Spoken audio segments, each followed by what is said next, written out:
first technical session on 11th December on the occasion of Faculty Development Program on Academic and Administrative Leadership for Higher Educational Institutions.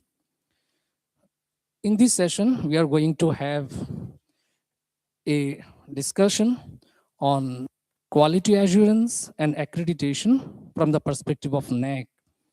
So we are privileged to have with us Dr. Momita De Mem, Associate Professor, Holy Cross College, Tripura. She has her PhD from JNU, PG from JNU, and she has her expertise on linguistics, ELT, and typological studies of languages in Southeast Asia. Besides, she has contributed a lot in various scholarly papers. She has her extensive contribution in various academic, scholarly conferences, seminars, workshops. So today we feel privileged having with us ma'am in this session. Besides, she has contributed a lot in getting A+ accreditation to Holy Cross College also as the IQC coordinator. So it's a great opportunity for us to learn from her experience regarding NAC related accreditation because we are also going through that process. So I would like to request our Director in charge, sir, Professor BPM Srinivas, sir, and Dr. Itishri Mahapatra, ma'am, to felicitate our esteemed resource person.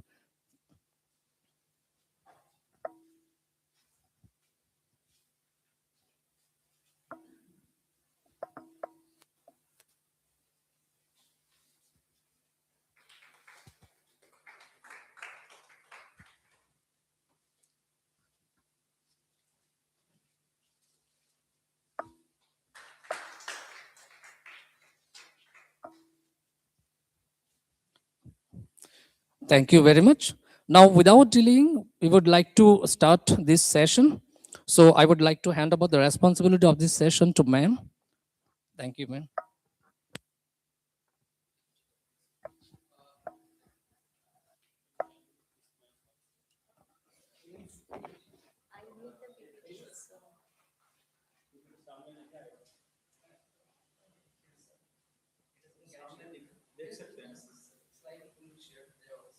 Okay, fine. Fine. Fine.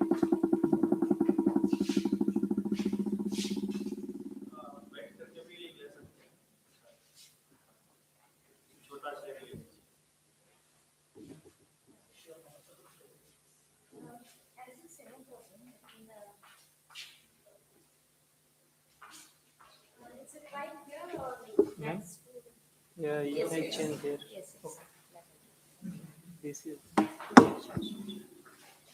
I think I'm audible, so I will need a mic. That's it.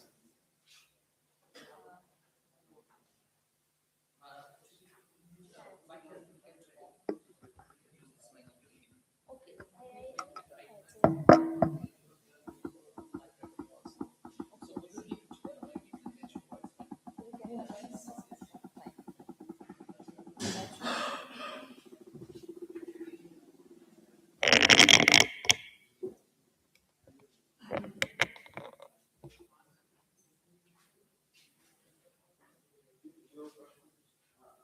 जो प्रश्न पूछेंगे participant को request है mic लेकर के पूछिए हमारा online recording चल रहा है उसमें आपका प्रश्न नहीं आ रहा है कल का सेशन में हमने नहीं सुना था पार्टिसिपेंट को क्वेश्चन नहीं ये प्रश्न पूछेंगे तो माइक लेकर के पूछिए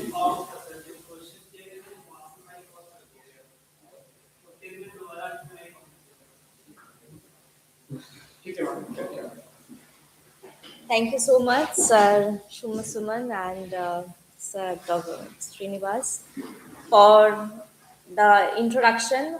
Just a clarification from my part.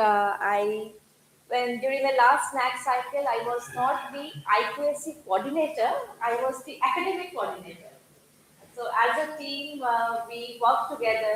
So we have different designations and different, responsibilities that we share. It's just one small clarification because IQSC coordinator is very big tag.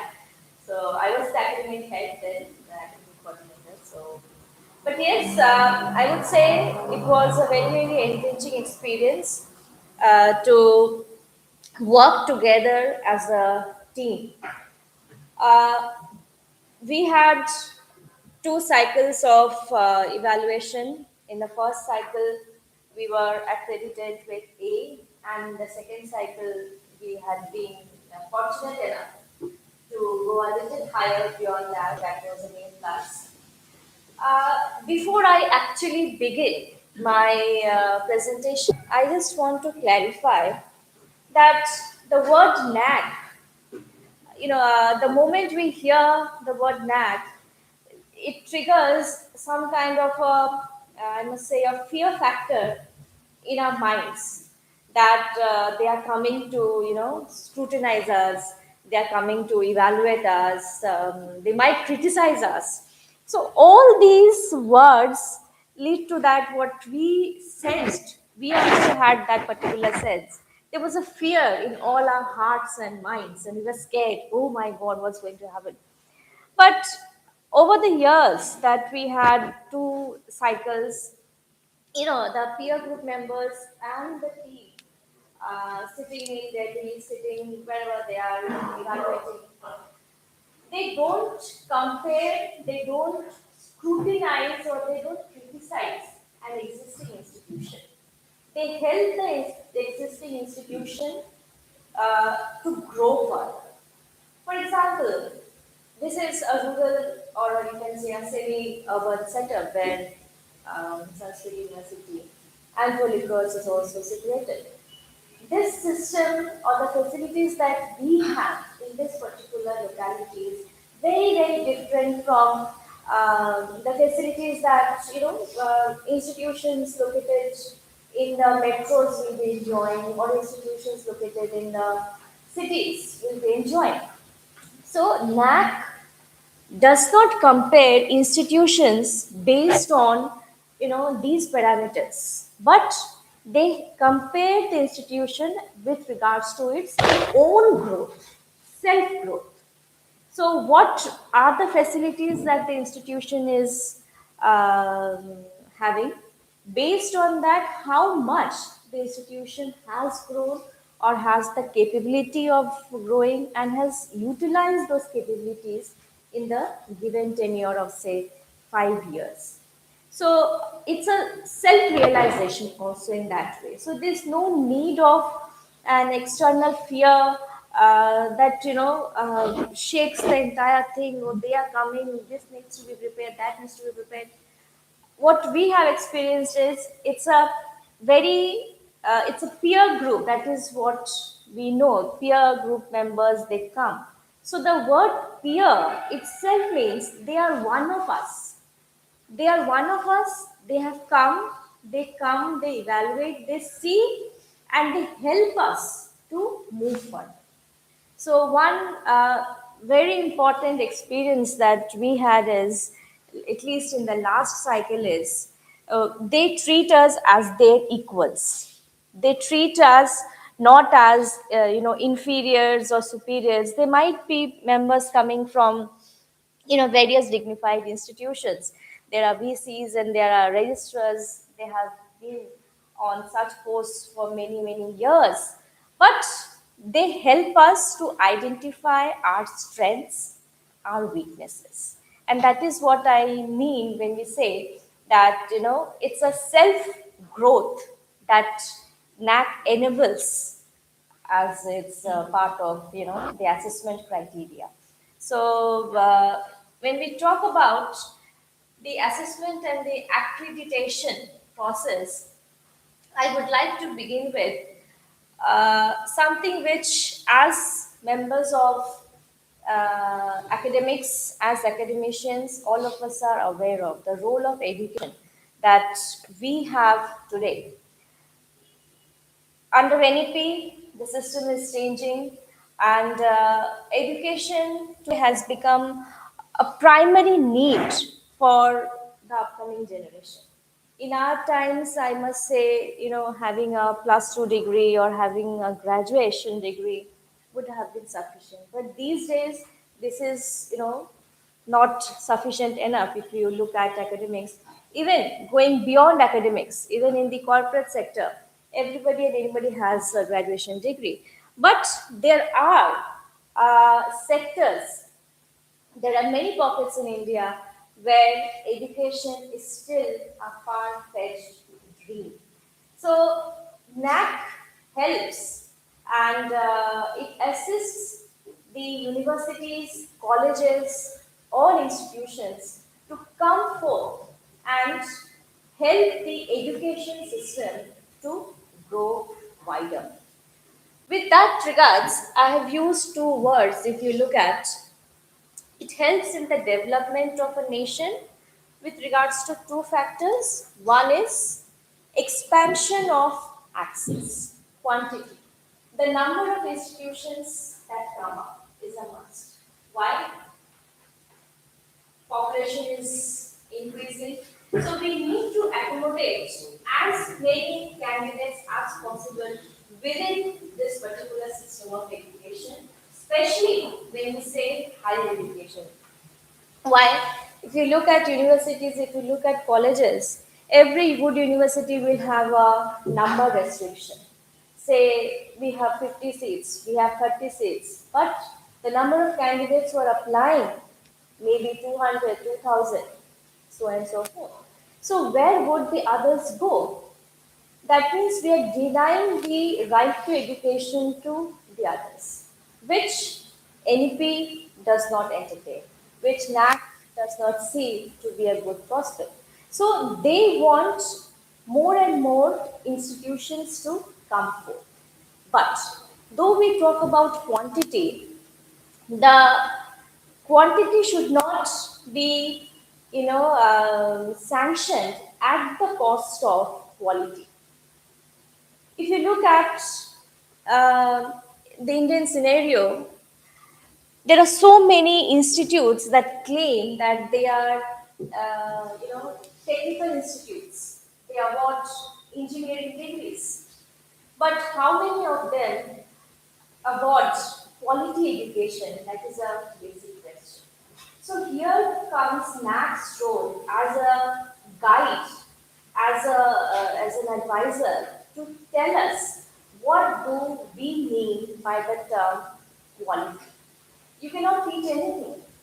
You cannot teach a substandard. You cannot have a substandard syllabus. Why? The difficulty is if the students are not engaged enough, if they're not knowledgeable enough, what will happen in the long run? They will fail to compete at the national level, at the international level. So knowledge cannot be compromised with, especially skills. NEP is also emphasizing on skills, skill development, this and that. So skills cannot be compromised at as well. So both quantity and quality is what NAC focuses on, emphasizes on, and it comes under the broader prospect of assessment. So it helps the institutions to understand not just the parameters of how to increase the number so that you can accommodate more and more and help the society develop, but you can also provide standard education to the next generation. Why is it important? As I said, to meet the global standards. Our students will and they are competing with various national and international universities. They are undergoing so many tests and um, I will do it and so many things are there. But how many of them can actually get through the scholarships? That is a big question. And why do they fail in qualifying? The main thing is the quality of education that we have is probably not that far with the global scenario, and that is why our students, they are at risk of not getting qualified, and so many things are happening. So, the National Assessment and the Accreditation Council was established with an aim to assist institutions in evaluating their own performance against certain defined criteria. their own performance. As I said, one institution is not compared with the other institution. That is one of the prime factors that we have seen. No institution will be compared saying, you are good versus you are bad or you are superior to inferior. No. NAC does not do that. It's not the purpose for NAC. NAC aims at helping the institution to evaluate its own performance, upgrade its own quality. So they have given us some criteria that helps us to achieve academic excellence at the national level. Core values. When we talk about the system of education, what is the importance of NAC as such? How is NAC contributing to the society at large? Some of the key aspects, I would say these are just a few, just to highlight and to help us understand the things. It contributes to the national development, the assessment process, how and why. When an institution grows, the institution will definitely cater to the demands of the society. The institution will cater to the needs of the higher education system.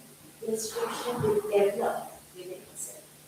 And if 10 such institutions develop, the society develops. The society will progress, and in turn, the nation progresses. So, NAP helps every institution to go through that process of development. It helps us to grow. This is one of the key factors that we have seen when our PFP members have come.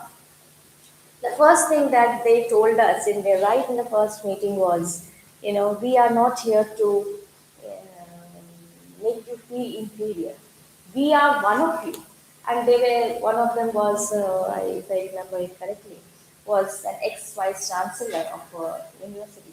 So, being in that particular position, being in that particular designation, sitting with us as a team, we are juniors, not experienced at all, like in front of them.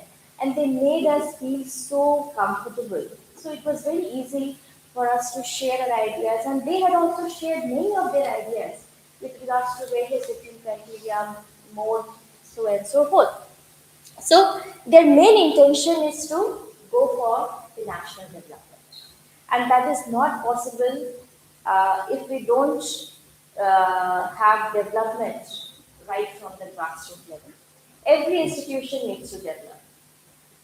If there are 100 out of 100, if there is just one or two institution that is, at the national level at competing with the international standards, that will not fulfill the purpose of the higher education system.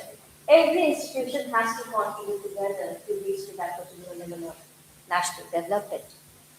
Again, fostering global competences. That is where this generation, they aim, they aspire for, but unfortunately they miss out the opportunities.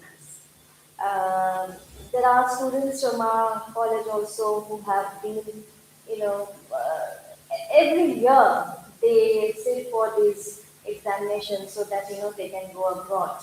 There are talented students, and I'm sure we will also have students from your institution as well. But then, how many of them actually qualify? There are defects, there are hurdles. What are we to do? How are we to help them out? If we are enriched, if we know the challenges, we can help them overcome the challenges. So, the role of teachers, I would say not just teachers, but in the higher education system, we are said to be facilitators. We just don't teach. The lecture system is boring, it's monotonous, it's outdated today. We have to identify ourselves as facilitators and help every student grow. The need of every student is different. Yes, I admit it's not possible for a teacher or for a person to cater to the individual needs. But as much as possible, within our limits, within the boundaries that we have, we should try our best as facilitators to make them competent enough to qualify or have certain standards that help them meet the global needs, the global challenges. Inculcating a strong value system, this is something which NAC hints at. Many of the criteria where they directly talk about the issues that the student community face. For example, I was recently, I think there was a case in which one student physically act something to him and happened. You know, the ragging, harassment, I'm not saying this was not there in our times. It was also there in our times, I'm sure. But our generation was different. Probably we were emotionally stronger compared to this particular generation. Uh, when students come to our college as freshers, first year students, first semester students, we generally have induction sessions with them, orientation sessions. And that is basically where students introduce themselves, we get to know the students, uh, we, they know us before we actually go into the syllabus. That uh, relationship building is very important with the newcomers. And that is why we conduct all such 5 days or 3 days orientation sessions. But some of the common words that this generation, over the last 3, 4 years, the students have come up with is, when we ask them, talk about yourself, talk about the challenges, talk about the problems that you have. They use words like, ma'am, I have anxiety, I feel depressed, I feel sad. There are students who take, I would say, anxiety tablets also. These do have them. And in a week, at least one of them are transported to the hospital or back to their homes via the ambulance. That's a regular case. We also have anxiety. We also had anxiety. But the problem is we knew how to have a check on it. Exam fear, that fear. I really feel students are not motivated enough these days. So NAC gives us certain parameters based on which, not just as parents, but as facilitators, as educators, we can also help build the society morally, ethically. Ragging, harassment, uh, you know, the lesser the better for the institution, for the mental well-being, for the emotional stability of the students. And of course, this is not something that can be achieved overnight, but the system has to be built up in such a way that the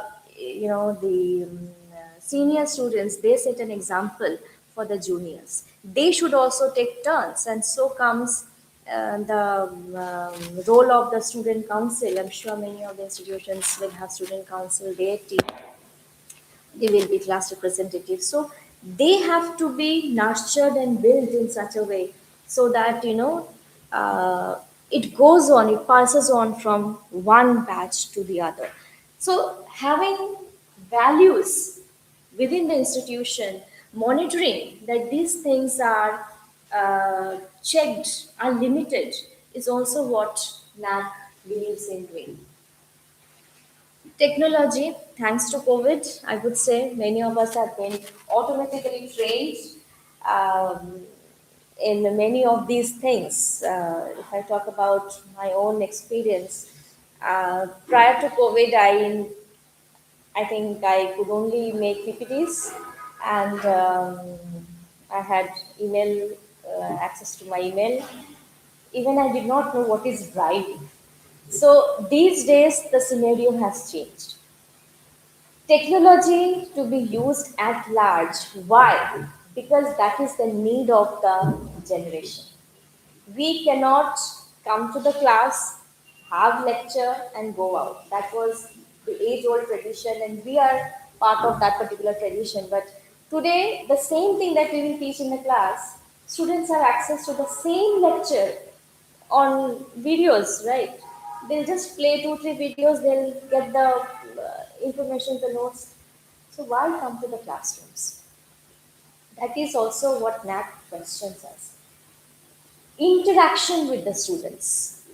How the institution can develop new strategies so that students take part in the teaching learning process. Today they don't say it's teaching, but they have used teaching learning as a term where both the teacher, the facilitator, and the student, they come together, they interact. Online, offline, blended. Uh, Classroom environment is not essential.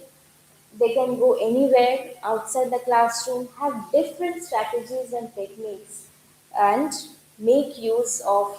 We have AI. I mean, it is. I think it's ruling out everything. There are plus points also, negative points also when we give assignments to the students.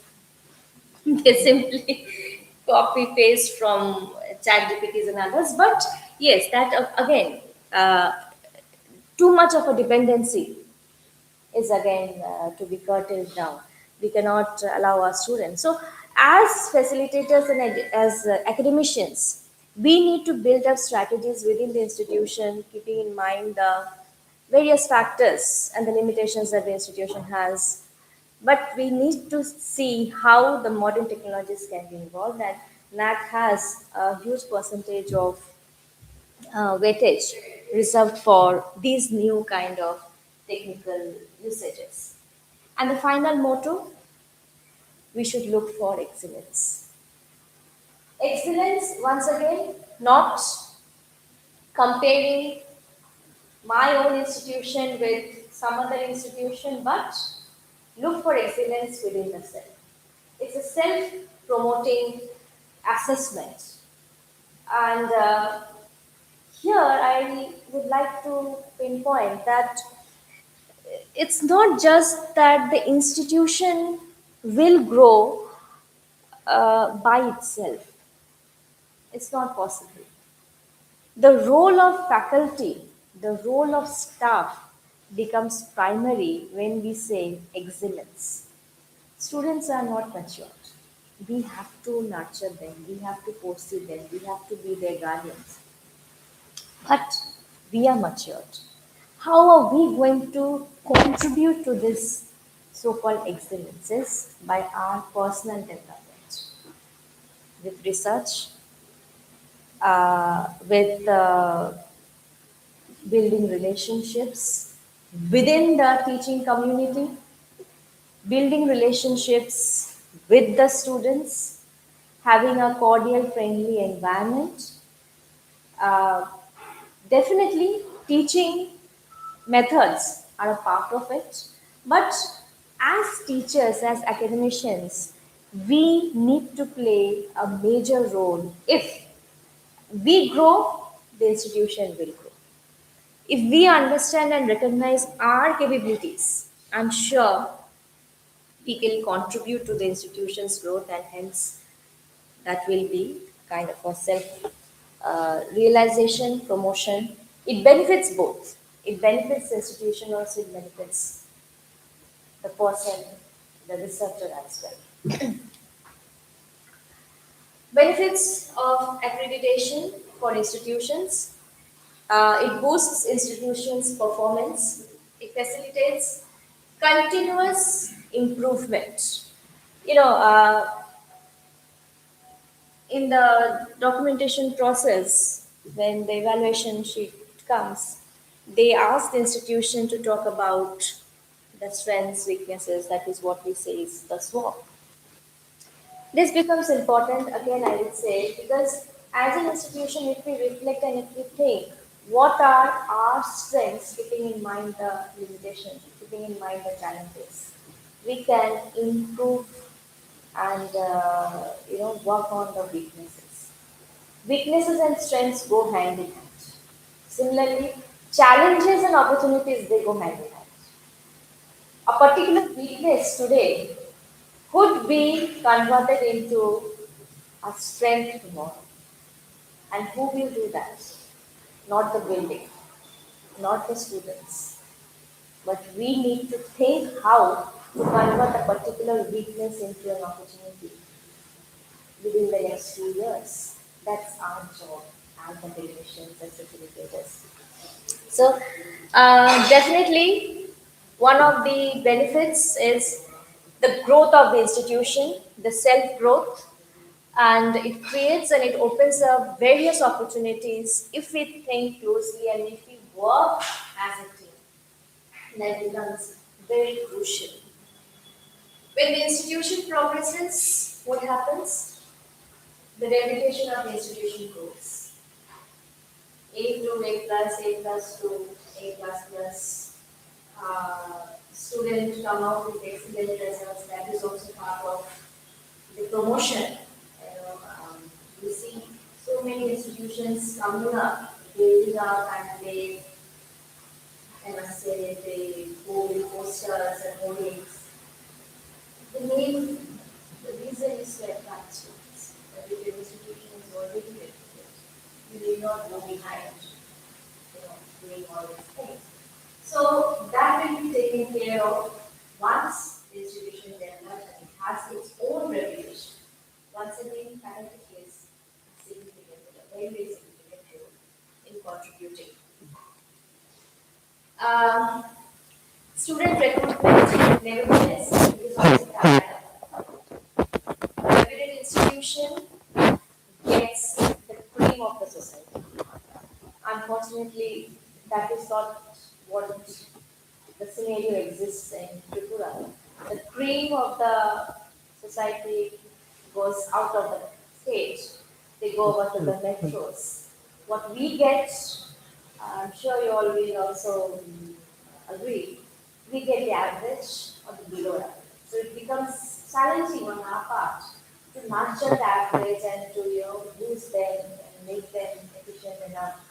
But supposing you get the cream, 90% of your job is done. You don't have to do anything. They do everything by themselves. And as facilitators, then what you need to do is just sort out the queries. But if you don't get the cream, the work, the teaching load improves. A lot of things happen. So yes, student recruitment. If you really have a brand name, if you really have a brand value, automatically many of these things get eased out. Attracts not just students, but distinguished, qualified faculty would also like to be part of that institution. So, you know, uh, I'm not talking about from the point of view of how much we are earning, but more than earning, if you are a true academician, satisfaction working in a particular place matters a lot. If you are really happy working there, if you enjoy the environment, you will love, you will cherish the job. Understand? Security is necessary or not? Very, very essential, sir. Very, very essential. Without that, we cannot have a healthy life. The emotional stability will also not be there. But supposing you get 2 lakhs per month and you are placed in a remote segment, what will be your choice? To get back to your family, to have a fulfilling life with your family, or to stay there throughout, getting 2 lakhs, 3 lakhs. What is those lakhs for? So security is important, but satisfaction is also important. Everything has to be balanced in life. That is what I want to feel. So yes, it attracts distinguished faculty. If you are a accredited institution, if you're part of that, definitely security will be an issue at all, right? So we have talented students, we also get distinguished faculty. Teaching methods, once again, the benefit of the institution, if we talk about the institution, will be forced to develop new teaching aids. You know, previously we just had DVDs and these projectors, various smart boards. There are so many different things. Right? So definitely um, we can improve and improvise. So that's a clear indication how NAM helps the institution grow. Gives a clear direction and identity, once again a brand name. Why do I say clear direction? Clear direction means if there are gaps, via the assessment process, the institution will recognize and realize what are the gaps. Many of times we need experienced people to help us identify evidence. So the peer member, the scrutiny team, they will help us with that. And once again I say it's not a scary thing. They will help us identify so that in the next cycle, so we go over to the next cycle, we can work on those defects and those gaps and help us to go further. Definitely finding opportunities helps institution become eligible for more grants from various organizations.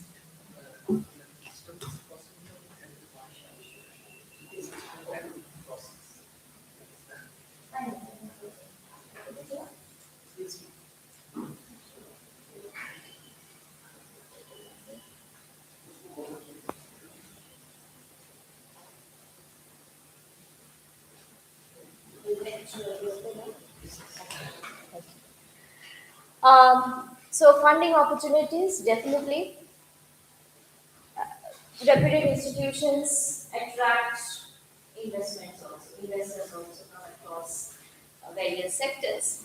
So resources can be utilized if you have access to more resources, the better in the facilities. Security will also be taken care of. The institution will have resources to pay sufficient or we get this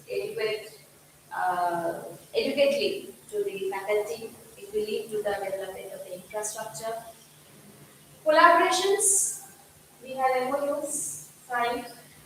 That also insists upon MOUs, especially keeping in mind the NP. NP has introduced so many different courses and papers and this and that. It's not possible for one single institution to have all these skill development specialists in the same institution. So why not have MOUs, have collaborations? And if there is a skilled person in one institution, that same person can assist students and guide students in a neighboring institution or the one with which they are collaborating and help the students there, so and so forth. So collaborations at the national level, at the international level is very important. We have lectures, series, we have lecture series in the morning so that certain things which we know somebody is working on a particular research area somewhere down south and we don't have that particular access here. We do conduct an online session for our students so at least they get some ideas to this is also happening in the world. Because we live in a pocket which is separated and segregated from the rest of the country. And reaching here, like Sir said, the director sir is stuck.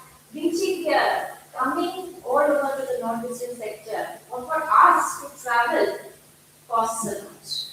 So make use of the systems, make use of the digital modes and various collaborations so that all as a group, as a team of institutions, we can grow further in this particular respect.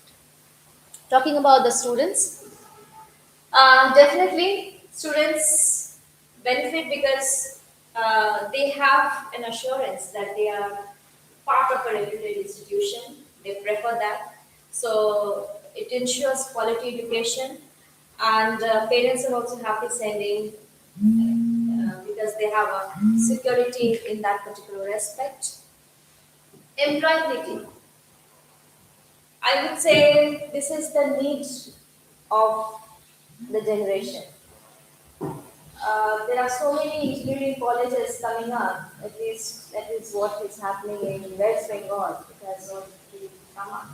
But how many of them are providing campus recruitment? And even if they're providing campus recruitment, the payment that these companies are offering, 5,000, 7,000, 10,000. So if you are part of a branded institution or reputed institution, you will get companies of that level, and also students will be happy to be part of that, because ultimately, apart from academicians, I think everybody runs behind money. I'm not saying we don't run behind money, we also run behind money, but then we also have our own ways of, our interests, because specialized interests. But the corporate world does not understand any other thing. So, placement becomes very important. Um, Accredited institutions provide enhanced facilities like libraries and laboratories, career opportunities to be built up, research opportunities, getting research projects. That is also one of the fundamental criteria when we talk about academics. Uh, Academic mobility, it's easier to transfer credits between the accredited systems. That's part of the NP, right? And a student can, after 2 semesters or after 4 semesters, can quit. And whatever credits he or she has can be carried over to some other state, to some other institution. But then I think the system is very new, and even the university has not yet begun with this particular system. Coming to the present scenario of NAC assistant, I must say this is what we have gone through in the last 2 cycles, but NAC is updating these parameters. There are 7 criteria, and the news that we get to hear now is 7 will be converted into 10. So, since we had worked on them, we have some idea as to how we go about. I'd like to share. So we had curricular aspects, teaching, learning, and evaluation, research, consultancy, extension, infrastructure and learning resources, student support and progression, governance, leadership, management, and the last one was innovation and best practices. The 7 criteria that we had. Curricular aspects. This is a segment that had a weightage of, I would say, 100 marks, 100 points. And this is, it looks very simple. The components pertain to the syllabus framework methods. What is the syllabus? What is the vision and mission of the institution? Whether the syllabus is up to the global or the required standards, timetable, whether different courses have timetable, whether timetable are in line with the UGC guidelines, all these things. Then another important thing that comes in question is, you know, the flexibility that we give to the students with regards to the choice of courses. In the first cycle, we did not have much of this, but in the second cycle, thanks to everything, the introduction of anything, now in the third cycle, we will also be able to show that wide range of options are available. There's LP stresses on these interdisciplinary, multidisciplinary aspects. So, how many options can the institution provide to the students? Now, this is also a big challenge, because supposing the institution has 500 students, We cannot open up 200 options because having 200 options means 200 faculty to be appointed. That's a challenge. But within the possibilities, how far can we offer to our students? Uh, Now, as teachers, I would say we have to be a little thoughtful. It's not that we are employing or recruiting members who are skilled in or specialized in various departments, but we are also specialized maybe in our core area, but alongside we also have other slight but small capabilities and skills that we can take up. For example, NSS. NSS is a huge term. And if we say, like, the university has introduced NSS as part of value added segment, every student in a batch is supposed to take NSS. Today or tomorrow, either in semester 1 or semester 2. Now, 5 students taking NSS in one particular semester, that means if you were one particular teacher cannot handle that. How many teachers are going to recruit to NSS? How many teachers are going to recruit for this particular one subject? Not possible. So what we did was, what we do presently is we team up. We take turns. We make teams and we divide the students into say 50 or 60 and two faculty members are part of this team, they monitor this team. Two each or maybe zero, depending on the group. So it's not that I am a specialized person in mathematics that I cannot talk about NSS or I cannot guide or assist students much. I can do that. That is also part of my skill, I would say. As a teacher, I'm capable in assisting them. So that is an additional benefit to the institution. Otherwise, the institution will have to recruit 500 people for one particular thing, which is an extra burden for the institution. So teamwork is a must. So similarly, like having optional courses, and they have also have the certificate courses, value-added courses. These are extra courses that as institutions we provide. Like we have mushroom cultivation certificate course in mushroom cultivation. We have vermi composting as a certificate course. We have spoken English as a certificate course. These are 6 months courses, short-term courses where students come, we have minimum fees that we take for some courses, we have 500 or some 1,000. And these are, again, I would say, skill-oriented courses. The same thing that NP talks about today was there in the NAC assessment criteria under this, value-added things. But yeah, there are other options as well. Students are free to go for the online courses also. But again, there is a question as to how to monitor and guide them. If the institution is capable and the staffs who can monitor, definitely the institution should promote students to go further because they get access to too many different, diverse courses if we go for these SWAM portals and other things. We have not yet begun with this because we are still at the university and things are not that clear. But then we can, I'm sure your institution will be in a better position to go with this. Also, developing uh, courses, new courses as teachers is also very important for teachers. So why not think about that? As teachers, we can also develop courses, and that is also to the credit of the students, credit to the institutions.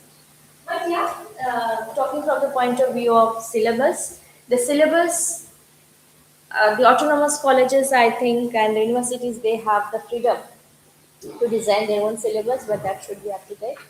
Colleges like ours, we do not have sufficient freedom in doing that. We can send in our suggestions. That is what we have shown to the NAC.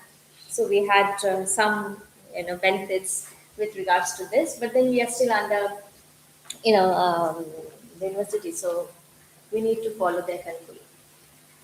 Cross-cutting issues, experiential learning. This is where this criteria plays a very, very significant role. When we send our students for field trips, when we ask them to submit assignments, projects, all these things need proper documentation. We do it. Maybe sometimes orally, verbally, over a phone call, or over some city documents, but NAC does not accept anything and everything. They have a validation. For example, supposing a particular department wants to take a group of students for a field trip or for an education trip, what they will demand is notice. Prior to notice, the department has to submit a proposal to the head, head of the institution. Once they get that permission, that has to be a proper permission letter kind of a thing, proposal submitted. The in charge has to sanction it. Prior to that, we post permission, we need a notice that has to be issued in public on pen and paper signed by the concerned department head. Then when we go over to the field trip, we need those banners where the details are written. We need the list of students who will participate along with their signatures. So we call it an attendance list. Then geotagged photos are must. And post the session, a report which is authorized and signed. These things together should be piled up and kept as an evidence that the concerned department has organized.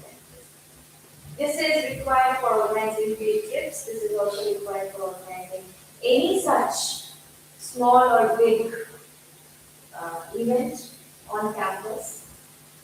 So proper documentation is what they expected us to furnish every time.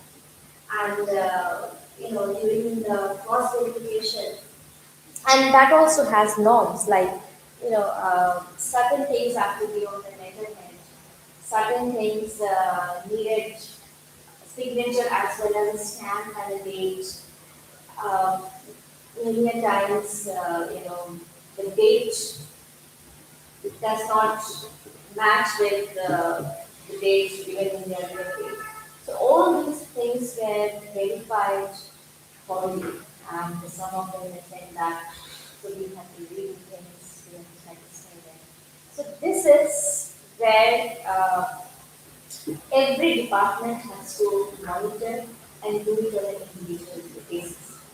Along with this also comes, uh, you know, uh, class plan and lesson plan issues. Like in our institution, we have academic calendar given to every faculty, where we note down our daily uh, work. It's a daily logbook kind of thing. Weekly, we have to get signatures done from the head of the institution. So, class-wise, what did we teach? What was the time period? First period, what was the time? Say 9 a.m. to 10 a.m. This class did we go to semester? What is the topic we taught? Was it assigned to me? Or did I take? Did I not take? Did I take? How many classes were assigned? How many classes actually we had taken? Or like supposing there are meetings we need to attend. So we write there, meeting or discussion, so whatever. So daily logbook is what we maintain. That had helped us a lot. To give evidence and to prove many of the things. like we come here for an FGP, we go for seminar presentations. So in that same sheet, on that week's report, we also have places where we can mention about this additional things that we do. So that is also a report every faculty maintains in the comment that helps us. Along with that, as I said, lesson plan, class plan, semester wise. Syllabus distribution. I'm sure a particular paper is sometimes handled by a couple of teachers. So which teacher takes which segment? How many hours are needed to complete that particular segment?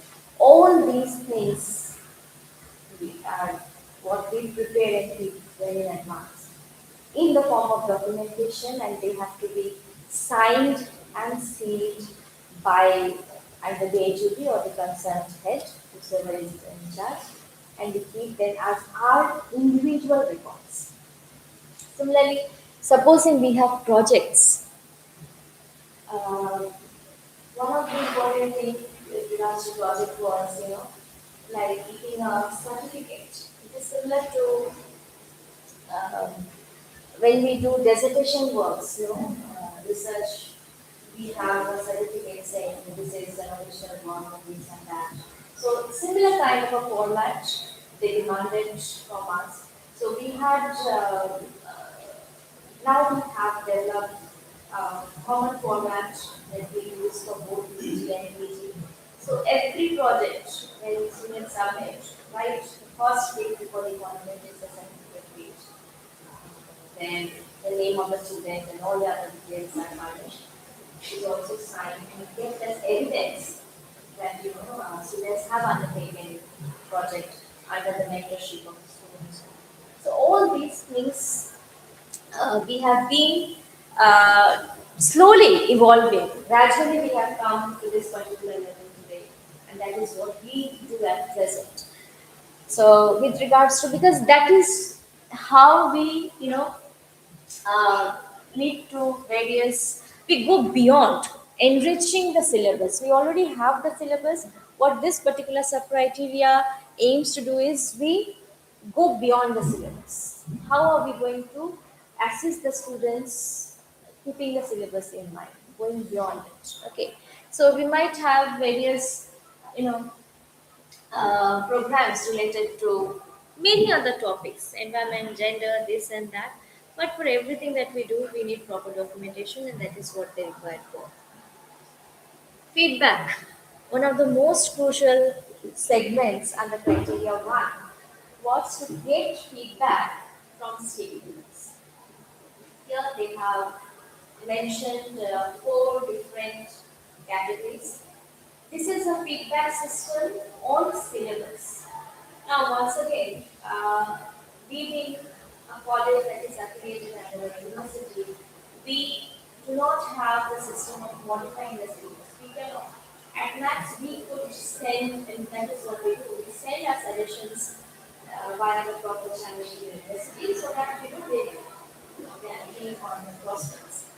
But as universities and as autonomous institutions, this is, I think, really helpful. They demand um, feedback from the students based on the curriculum syllabus. What is the syllabus and whether or not students are happy with the syllabus, whether or not that is helpful for the student community.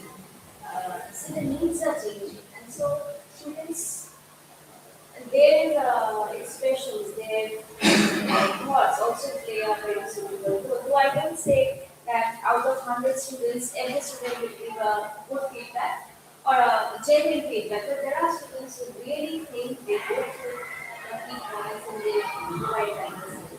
So student feedback, teachers feedback, okay. As academicians, present syllabus, what is our take on that? Are we happy? Are we satisfied? Do we think there are areas that needs modification, operation, etc., etc.? Feedback from alumni is also there. So as much as possible, before the students leave, stakeholder send Google Form, send and details, and you can easily get the feedback because they are the ones who are now employed. They are the ones who are actually in the midst of the situation. They are facing the challenges. So how much have the syllabus helped them, and what are the new things that they think should be incorporated so that the next generation. So all these things we get to know from the feedback. And the fourth factor is um, the employers. Who are the employers? People who employ our okay. Sorry, parents are also there. Yeah, that's a big one. Parents, feedback on parents, which I mean, a majority of them do not play a very significant role because I'm sure parents are not that into the higher education system these days. But then, yeah, there is a component. So we need to get the feedback and we need to even evaluate the feedback. It's not just getting the feedback and getting it.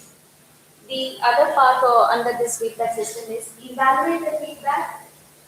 That means, supposing you get a feedback from 50 candidates, get evaluation of that and prepare a report as to how the college or the institution is going to work on the feedbacks or the suggestions that you have received. All these things are part and parcel of the feedback system, that is 1.4.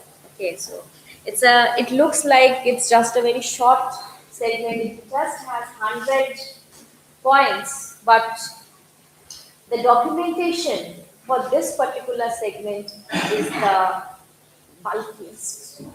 I remember, like in the last AQ, during the last AQAR submission, the annual report submission, people who were working on this criteria, they had, if I'm not wrong, I mean, this file of documents just for criteria one documentation. So it's a huge, huge work, I would say.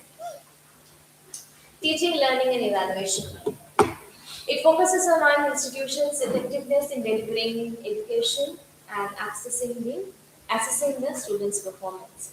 Well, as I said, today teaching and learning go hand in hand.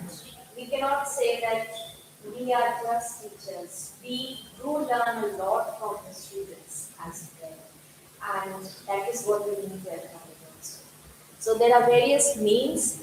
Definitely the qualification of the teacher, enrollment of a student matters a lot. How many students have enrolled this year? Whether or not the enrollment has gone up in the following year, whether there is some kind of a recession. What are the domains from where students are coming to that particular institution? Is it only the guidance sector? Is it the mixed sector? Are there provisions in the institution for accepting students from diverse regions, departments, sectors?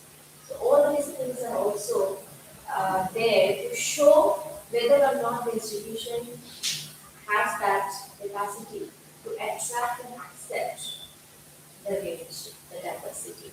So these were part of this. Importantly, student satisfaction survey is what we have experienced in the last cycle.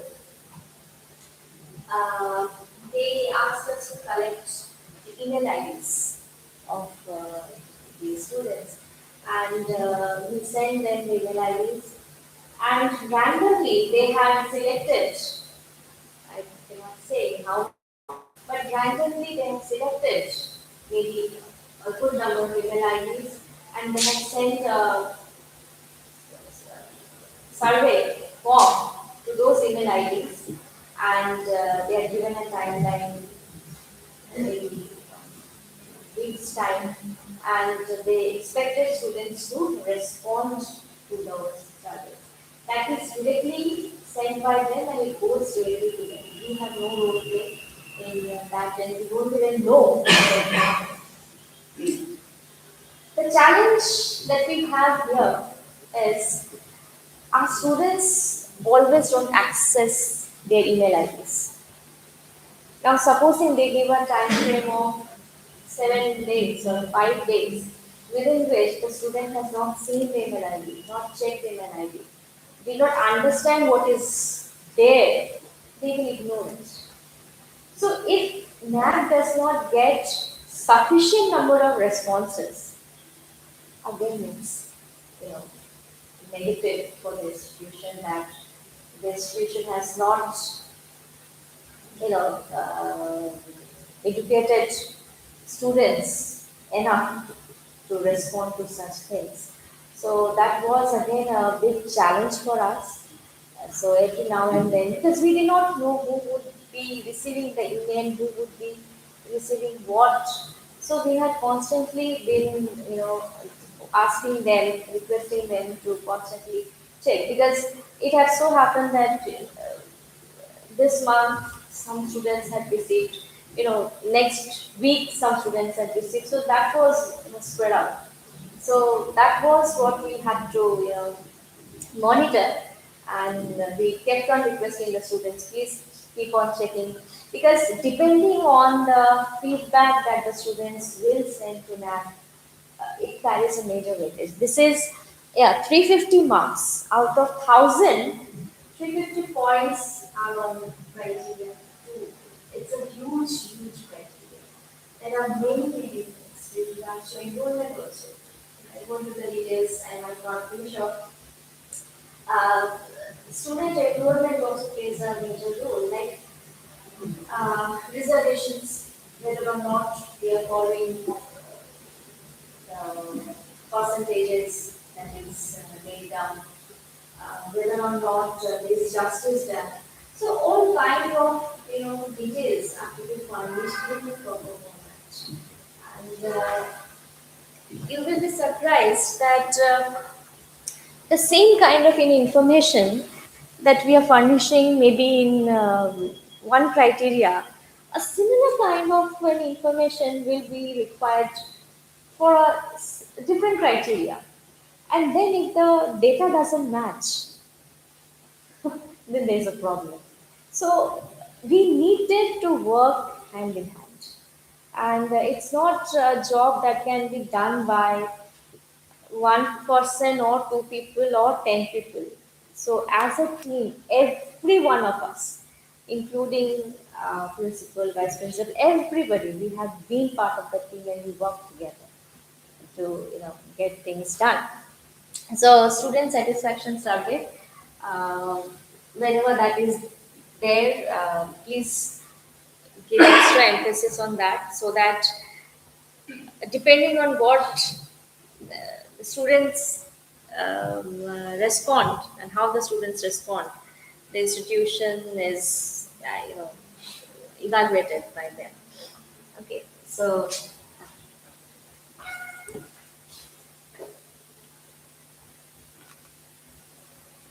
yeah. Student enrollment and profile. So the students intake, the percentage of seats filled against the reserved categories. This is also a key factor in evaluating the progress of the institution that we found out. Diversity, as I said, whether students are coming from a selected pocket or the institution has the capability of attracting students from various diverse domains. That includes, economic stratification also. That includes caste, everything, every parameter is taken together. So how diverse is the student? Yeah. Another special thing that we had to focus on was this segment. Um, there is a segment where they talk about different category of students. It is true, not every student is a genius, not every student is at par with the requirements. So in a class of 50 or a class of 60, we do have meritorious students, we have some average students, and we also have some below average students. So So they wanted to know how do we cater to the needs of these three categories. So what we basically do is we now have evolved a system where we take special classes. That's beyond the syllabus. Supposing a particular teacher winds up his own syllabus and still the students have problems with that particular topic, so we arrange for extra classes depending on who are the students. Because in a class of 50, in a class of 60, we just lecture keeping in mind the general scenario. But out of them, some understand, some does not understand. So advanced students, their categories have to be met differently. We have different criteria evolved so that they are the ones who does not need much of an explanation. They'll have their own queries, their queries can be sorted out, and they are sufficient in handling themselves. So the way we, share our experiences with them is different. And then we do have to take extra care of these other category that is called the slow learners. They are the ones who are weaker. So we have now, categorized them. We have to first identify them. So who are the slow learners, who are the advanced learners, and they also wanted us to show how did we categorize, how did we identify who is a slow learner. So we have different criteria like you know, um, speaking abilities, the performance levels, we have presentations. So depending on various factors, we also have mentoring system where students are assigned to mentors. So when we speak to the students definitely, it's very easy for us to understand whether the student is intellectually introvert, has difficulties with relating himself to someone. So we do have many other ways following which we have categorized, and then we cater to their demands separately. So slow learners are then separately, advanced learners are dealt with separately. Uh, Teaching learning process, the evaluation method, whether or not there is a evaluation system, proper evaluation system in the sense proper notice before we conduct tests, examinations, whether the evaluation is like without any biasness, whether or not we publish the marks in public. So there has to be a proper way of, documenting all these things because that is also what they demanded for under this particular criteria. So internal marks, external marks that we send to the university, student records, the project records, the project marks. So, what are the different criteria? Because it's not just that out of 100 we are crediting them. We have segregated them into parts like internal, maybe it comprises of 30 marks, but that 30 marks is also categorized into three categories: presentation, assignment, test, so on and so forth. So, is there clarity or not? All those documentations have to be kept ready. We still keep it, you know, ready because students can also ask, and that is what NAC had also demanded for. So the teaching learning evaluation process, uh,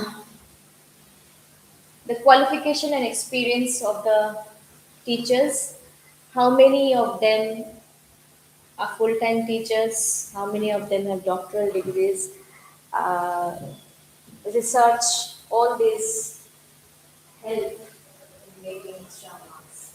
So once again, the more reputed the institution, the better the distinguished and the reputed faculty. And uh, they, over the years, they have, uh, now we have quite a good number of teachers in various departments, but then most of them are youngsters. So one of the advices and suggestions that they have given is to go for PhDs. Why not? Because if you have to really stick to academics, PhD has become a basic requirement today.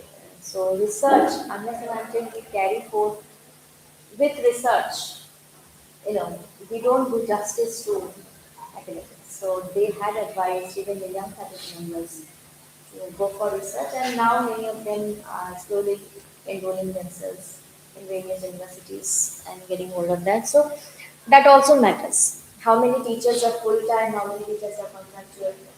All these data have to be kept ready and submitted. So this had played a major role.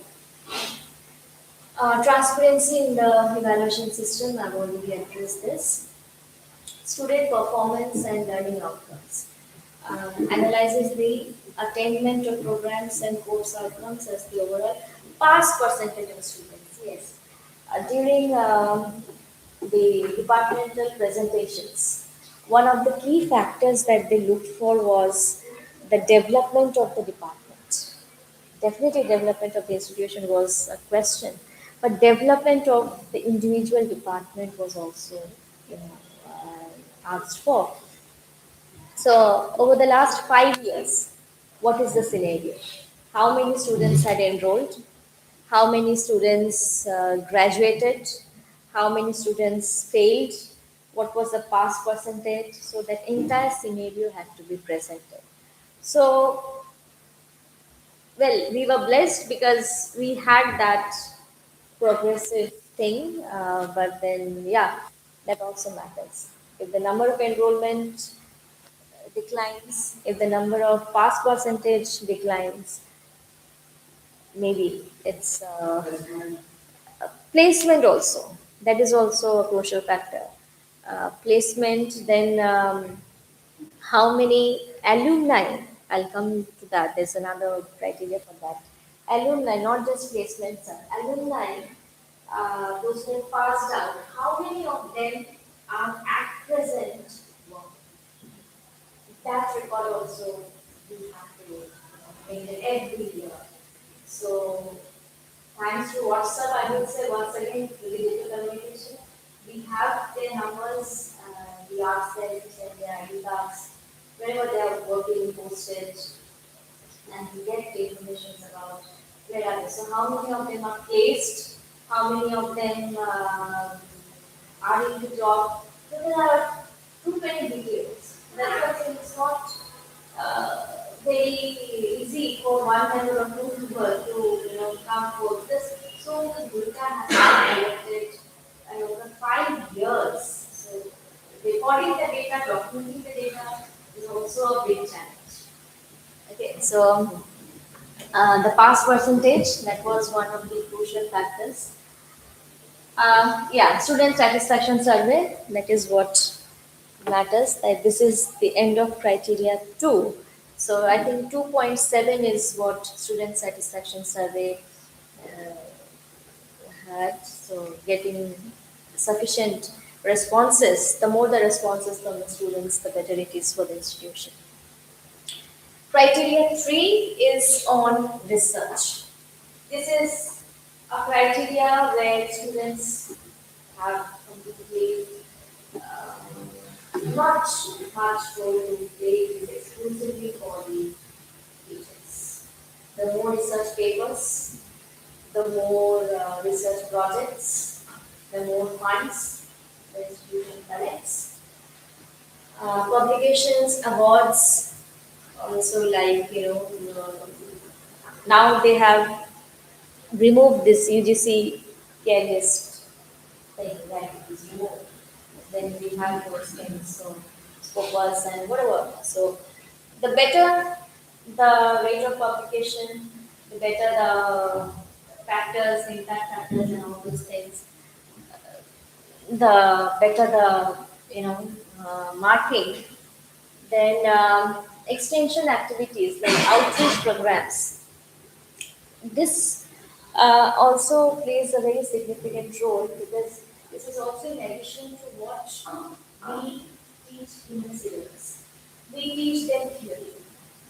But often, when we go over to the practical field, theoretical knowledge is not sufficient in the practical world.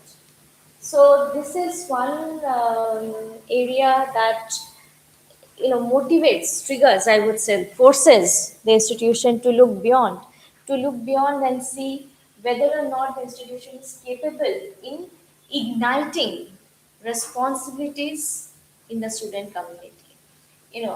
With regards to social issues, it could be any social cause. Let it be Swachh Bharat, or let it be, AIDS, forestation, could be.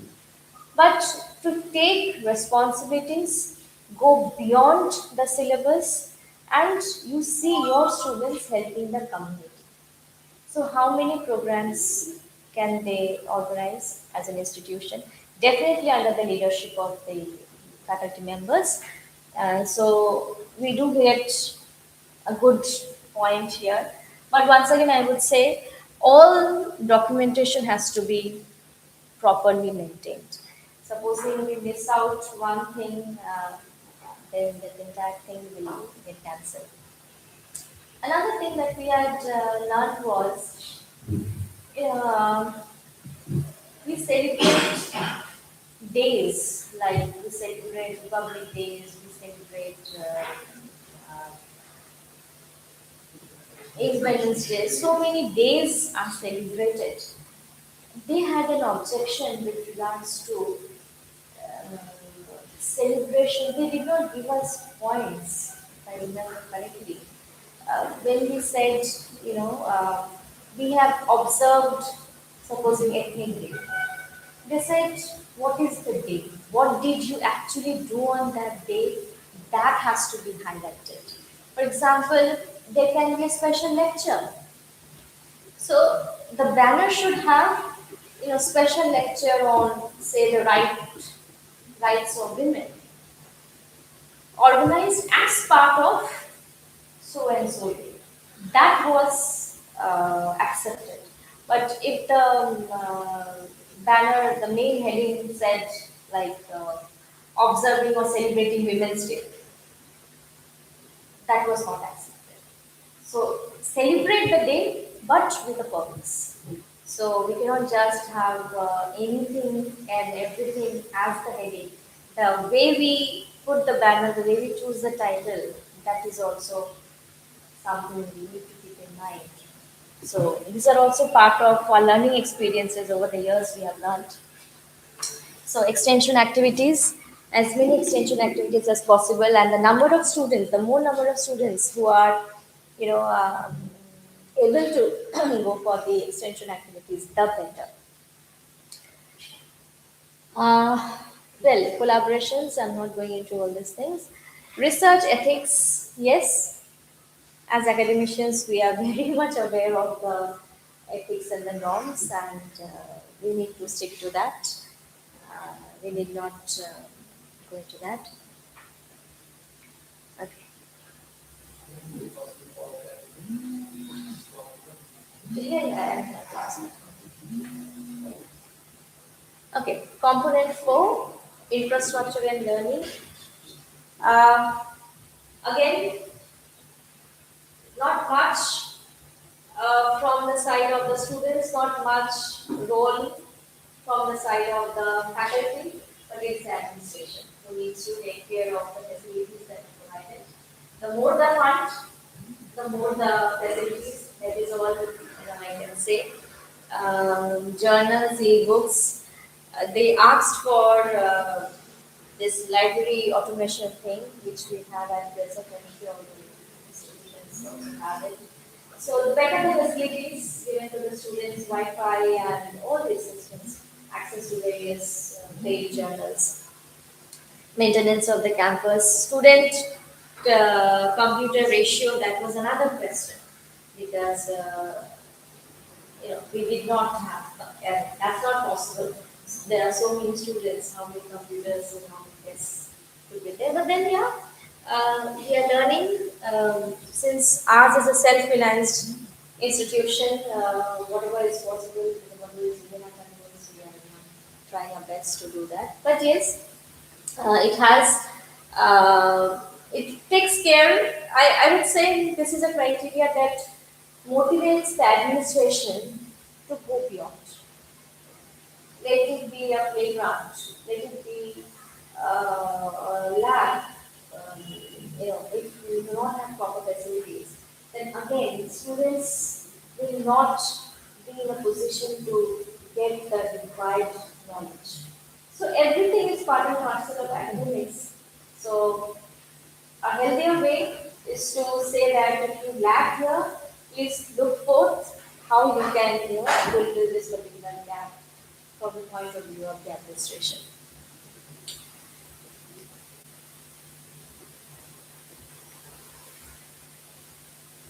Where did it go?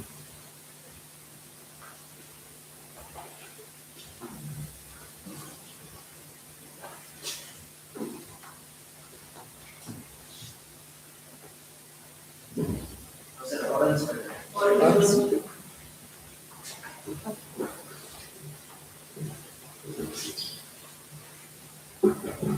So focus on infrastructural and learning resources, utilization of the physical facilities. Yes, importantly, every classroom, not just classroom, every room had to be marked out.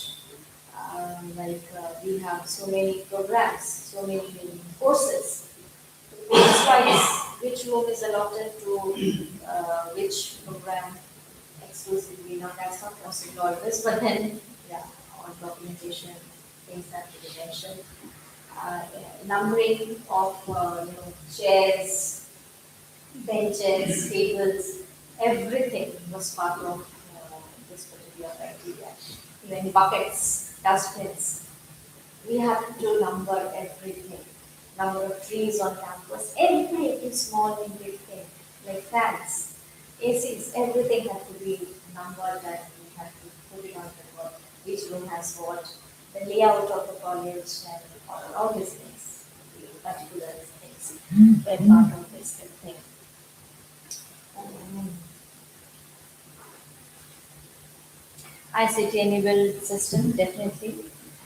And finally, yeah, very important, the finance department plays a major role.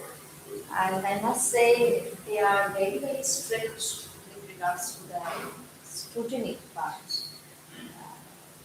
Documents that are presented, budget that was presented, everything has to be maintained in the proper order. So if there was a mismatch, things had to be resent and redone. So we have to be very, very careful with regards to that. But then once again, as faculty members, we did not have much role to play in that. Student support and progression. When we say student support and progression, this is with regards to the number of facilities that the institution provides to the students, keeping in mind the well-being of the students. Scholarships, if the institution has provision for providing scholarship, I must say, even if it's not possible, we need to start, at least for our record's sake, let the meritorious students of every batch, first, second, third, get a certificate, get some token amount, doesn't matter.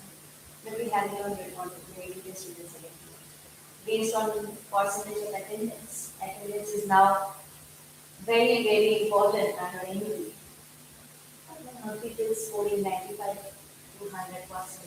Maybe we can give them one award. People visiting the library, students these days, they don't visit the library. Very rare. They have everything on their smartphone, so they hardly go to the library. Maintaining the logbook in the library becomes important. So on a daily basis, how many students have actually visited, how many haven't actually visited their records. And then, depending on all those things, how many of them have borrowed books. So best reader award, that is what we also do basically. Not many, but then to an handful of students. So these are some of the things that we can introduce depending on whatever opportunities we have. It's an encouragement to the students, and also it shows that as an institution we are there to support the students. This is, I would say, motivation for the students also, those who lag behind, come forward. So we can, in a way, provide all these things. Importantly, this was again a big segment where we had to satisfy them a lot. It's important to have ICC. I'm sure we have it here, the Health Confidence Committee. The composition was what they verified, they checked whether or not we're following the norms of the composition. There has to be an external member and member from the NGO and all those things. So following the norms to is the composition, right? Programs that are conducted under ICC. Grievance was different, disciplinary is different, ragging is different, ICC is different. So these various departments, committees have to, we still do that. We prepare our own documents. Supposing ragging, then if it's actually a ragging case, it should be dealt with the anti-ragging cell or the anti-ragging committee. If it is a disciplinary action, for example, there is a fight or there is a fall or somebody has broken something, it comes under disciplinary action. Harassment, we all know. And what are the uh, programs that these committees have undertaken or these committees do undertake every semester? What they recommended us right in the first cycle was at least there should be one special program to educate the students for each of these segments. Uh, it could be of any mode, online, offline, but there should be programs, lectures where people come, motivate the students, and there should be sufficient number of sessions so that students can learn. And these are like harassment. I'm also part of the chair of the Indian Complaints Committee. We just don't, conduct special sessions, special lectures, because after all, they are students. They sit in the classrooms, they listen to all these lectures, and again, when this is special lectures, they feel bored. So many a times we entrust the responsibilities with the student council to take up certain drama sessions or certain skits, or we had once organized self-defense. Sir had been, yes, sir had been not resource person.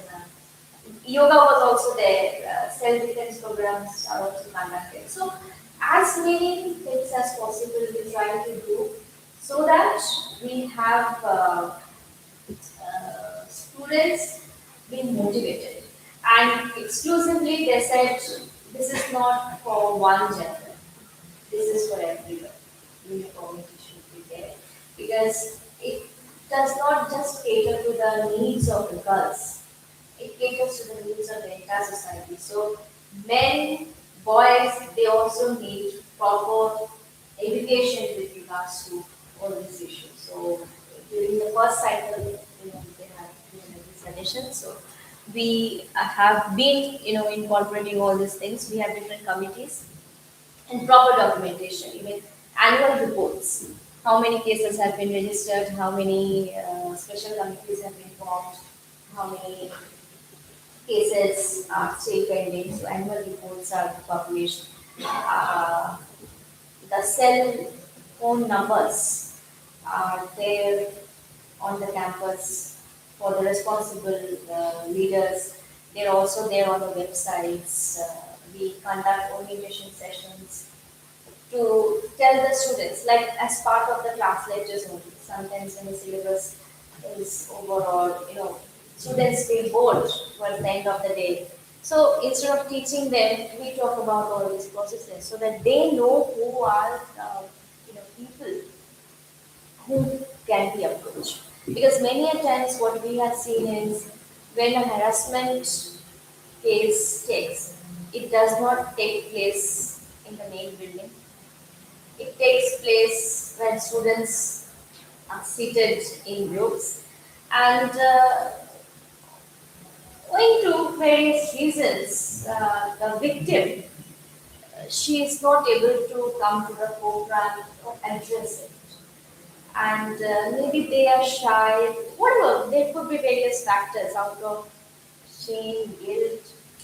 Uh, so they fail to do that. So we have team here amongst the student body also, whom we have entrusted with the responsibilities, because students feel free to reach out to their own peer group rather than talking to us. So we have developed different strategies to cater to their needs, and we do have cases on campus every now and then. But then, yeah, we try to see to it as far as possible.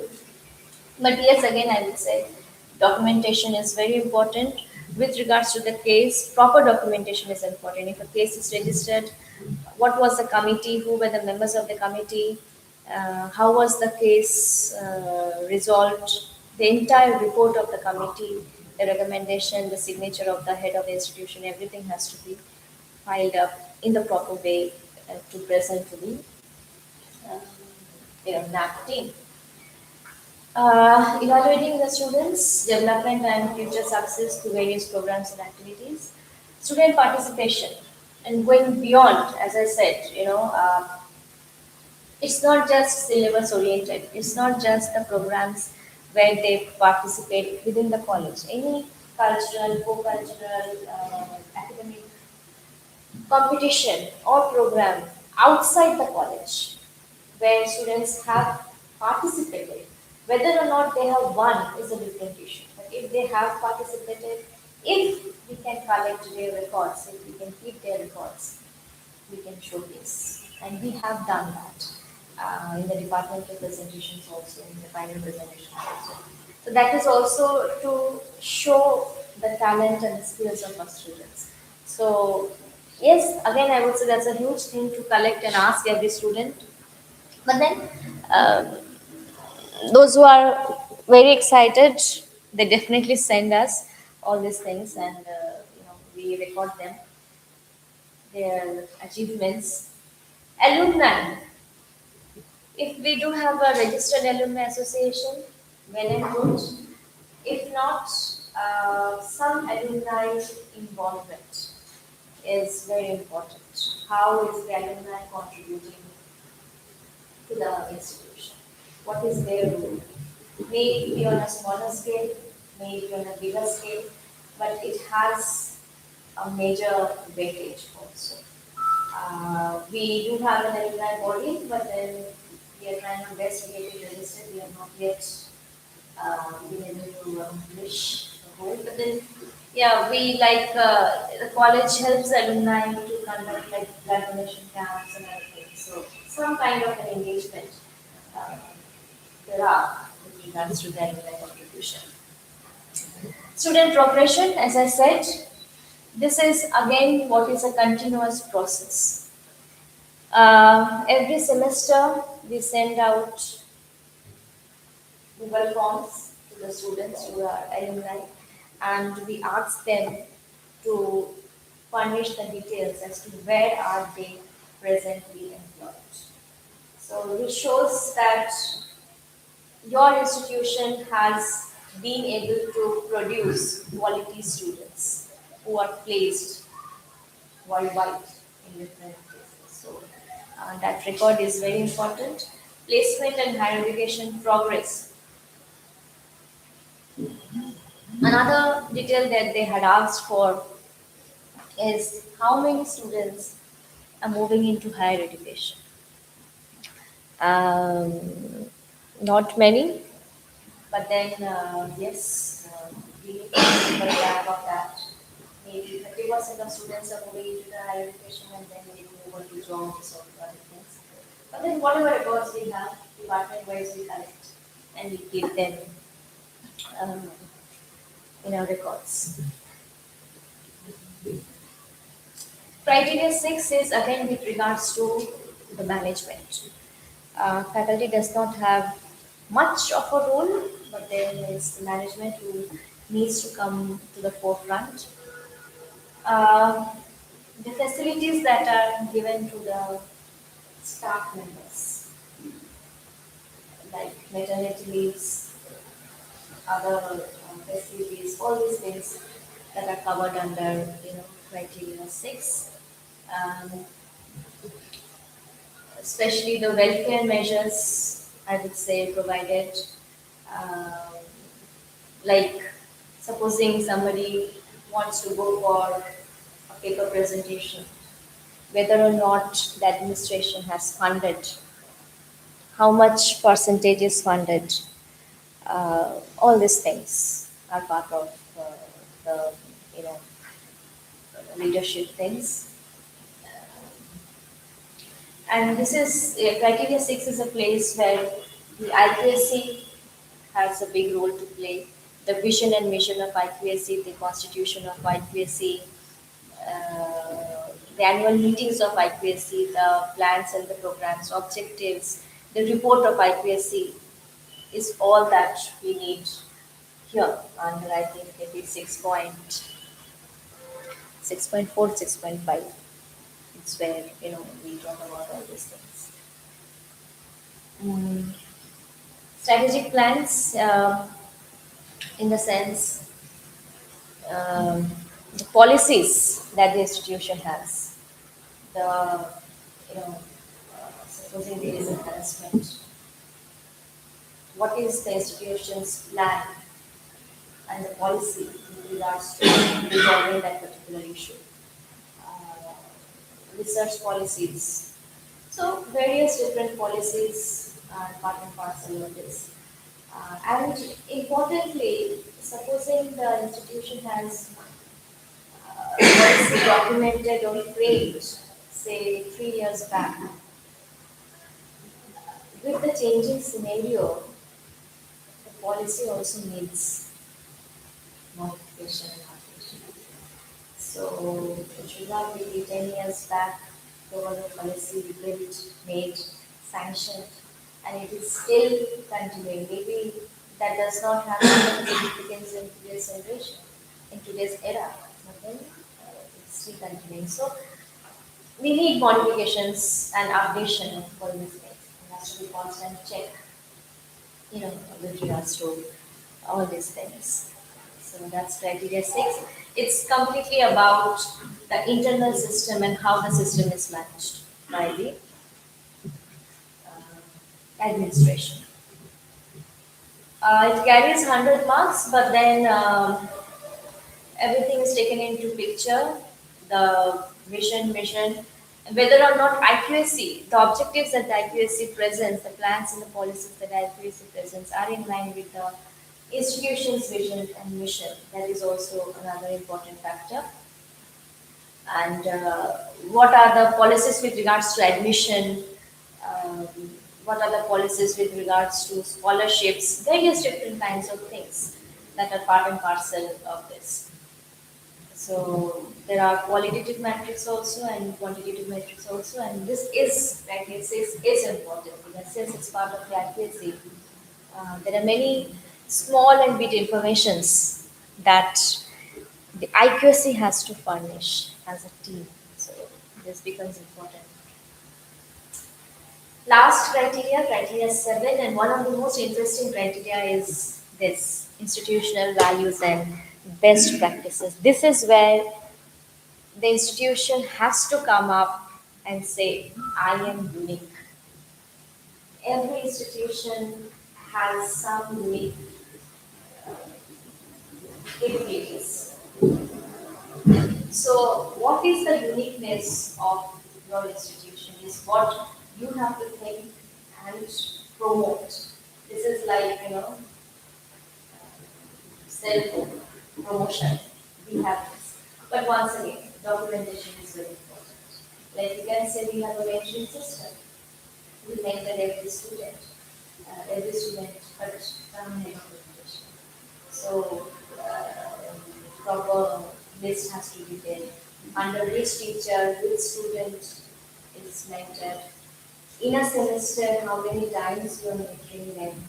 You have to take proper signatures, date, and on that particular date, what are the things you discussed with your mentee, what are the challenges you felt, whether or not the student has improved, etc., etc. So proper documentation is what we demand for. Human values, gender equity, again gender-based programs is what they say. Importantly, what they also talk about is this particular unit, whether or not it's environmental friendly campus. Waste management, e-waste, this waste, that waste. Um, there are certificates that they demand for. Unfortunately, we have not been able to produce any such certificates from any of the authorities. But the alternative sources, we do have a solar panel, I'm sure you are also have it.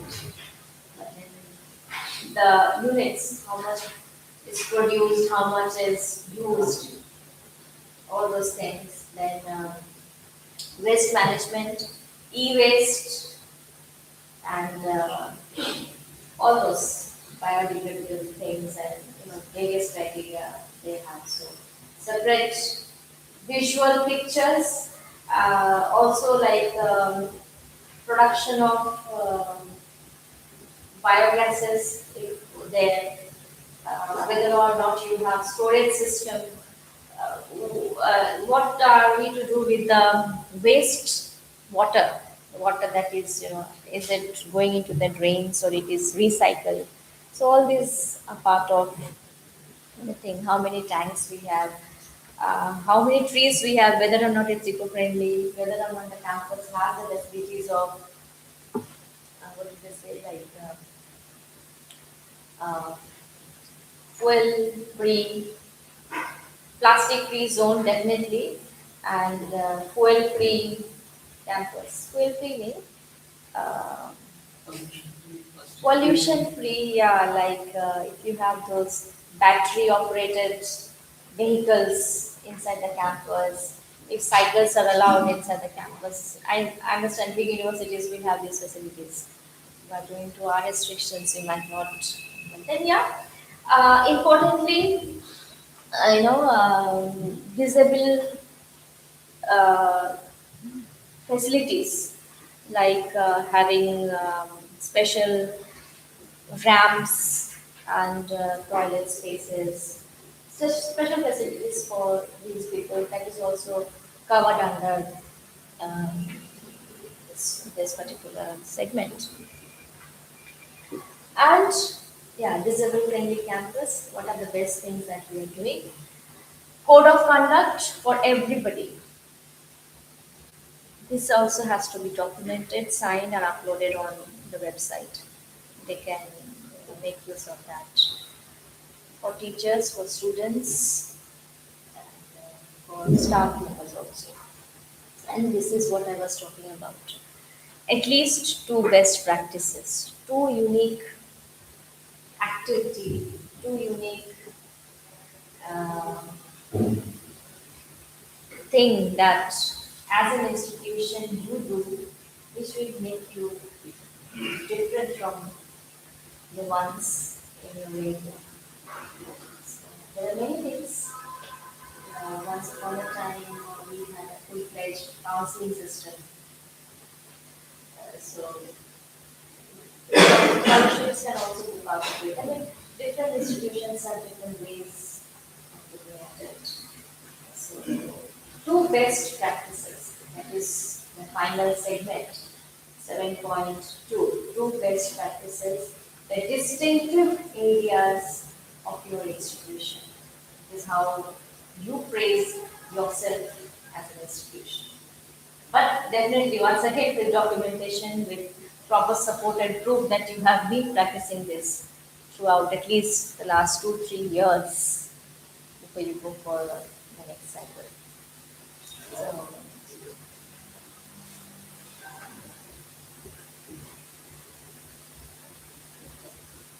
with regards to marks, this is the picture of the, I would say, still the present, since the new one has not been circulated. See, universities have different uh, points.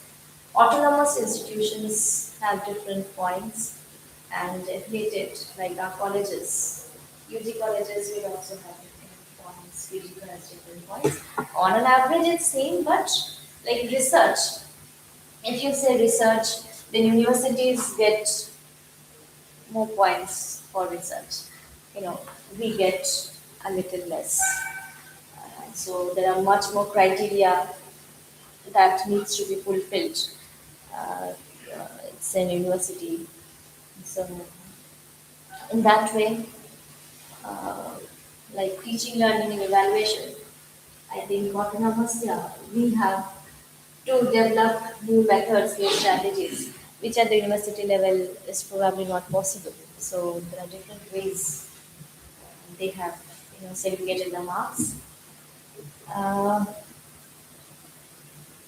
on an average, I would say this had been a learning experience for all of us as a team, as members of the college. We did not know many things. To talk simply about documentation, we have been doing so many things since 2009, since 2010, as an institution when we were in Vijayanagar. We have been doing plenty of things. Maybe just lack of awareness that we have to document. So when we actually started with NAC in the first cycle, we started thinking about what is documentation, and without documentation you cannot do NAC members. That's totally people. So that plays a major role. The better the documentation, I would say, the better is your chances of getting better marks, better points. That is there. Another experience is the no matter the hurdles, maybe we are located in the remote of the remotest segments. कुछ नहीं है हमारे पास, but we have one thing, that is the team spirit, and that is why I mean I'm not probably I'm not talking about my college in that way, but the team spirit works a lot. If as a team we work together, anything is possible. And we have really worked days and nights to get things done because documentation is not easy. It had been very, very challenging. And why more challenging? Because when you go through this, you will see, like criteria 6, I said gender.